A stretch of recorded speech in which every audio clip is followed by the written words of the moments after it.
Saya ingin langsung ke Mas Suko Widodo. Mas Suko, kalau kita lihat karakteristik dari pemilih Jawa Timur nih, seperti apa dengan hadirnya 3 Sri Kandi ini sih sebenarnya respon-responnya nih? Saya melengkapi Mas Hendri, yang pasti kita akan punya gubernur perempuan lah. Siapapun wakilnya, yang pasti gubernurnya perempuan itu. Nah, ada hal yang menarik memang pada awalnya Bu Kofa akan tampil sendirian, dan pada saat menjelang penetapan itu memang ada isu PDI akan bergabung dengan PKB. PKB sebagai juara atau pileg waktu itu memang juga kesulitan juga mencari orang, lebih tiba-tiba kedatangannya Mbak Lulu tentu akan membuat warna beda. Yang pasti bahwa NU itu ada di mana-mana, baik di Game Plus, termasuk di BDI, di PKB ada. Sehingga misalnya seseorang kalau dia orang PKB pasti dijalankan. Jadi kan yang di Golkar juga ada. Nah, saya kira pertama petahana dan Game Plus yang mendukung Khofifah pasti punya peluang yang jauh lebih besar dari yang lainnya. Nah, masuknya Gus Dan misalnya aktivis Golkar yang sudah punya pondok, tentu juga bisa mengambil NU. Sementara selama ini Bu Risma itu dipahami sebagai wali kota yang punya jenuhi ide-ide luar biasa, yang sebenarnya bisa resonansi, bisa berpengaruh pada pikiran-pikiran berbagai daerah. Nah, yang agak mengejutkan memang seperti kata Mas Hendy tadi, hadirnya Mbak Lulu dan Mas Lukman ini kan tidak diduga. Nah, sekarang seperti apa petanya? Kalau saya lihat kemudian tinggal relasi dan relasi langsung ya antar orang itu, Bu Khofifah sebagai pribadi, Bu Risma dan masing-masing pribadi. Nah, ada hal yang menarik ya, misalnya kalau di pilihan gubernur itu Game Plus, kemudian PKB sendiri, PDI sendiri, yang perlu dicatat bahwa ini bersamaan dengan Pilwali dan pilihan bupati. Nah, ini rumitnya, misalnya saya ambil kasus di Jombang, bagaimana PDI bersama P3 dan Demokrat jadi satu. Sementara di sana ada Gerindra dengan PKB lawannya. Di Madiun juga gitu. Ada PDI juga bergabung dengan Demokrat. Artinya setelah membaca peluang-peluang itu, posisi orang NU menurut saya akan lebih banyak diputuskan oleh relasi pribadi personal antara kandidat dengan orang-orang NU. Jadi tidak mungkin partai akan memastikan ini. Jadi ini tinggal keputusan personal, dan saya kira ubiquitas informasi dengan medsos yang luar biasa.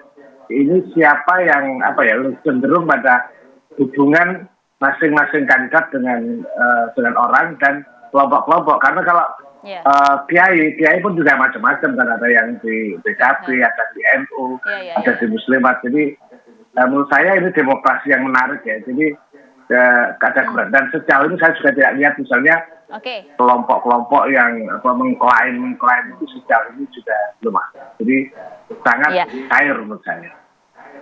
Oke, cukup rumit juga kalau kita lihat ya peta koalisi di Pilgub dan juga Pilwalkot di Jawa Timur gitu. Artinya kalau melihat karakteristik dari pemilih sendiri, mereka lebih dominan melihat figur atau partai politik kalau di Jawa Timur, Mas Hensat? Rata-rata emang melihat figur kalau dalam pemilihan. Pilgub.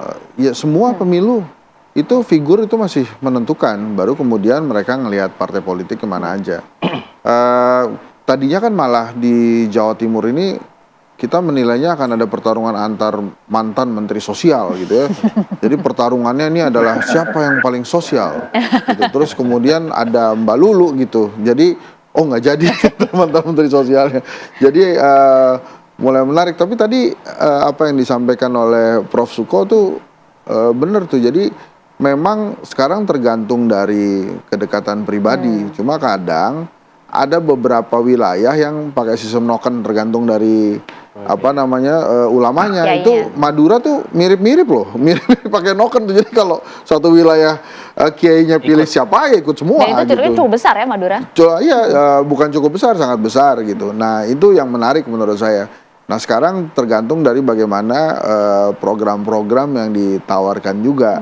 Apakah kemudian lebih menarik hati atau tidak? Nah ini menarik sih sebetulnya, ini antar mantan Menteri Sosial plus Plus Bu Lulu ini nih. Jadi ya kita cari-cari, karena Mbak Lulu itu juga kan kalau saya nggak salah di DPR-nya itu dia berada di Komisi Pertanian. Dan salah satu programnya itu pupuk tuh.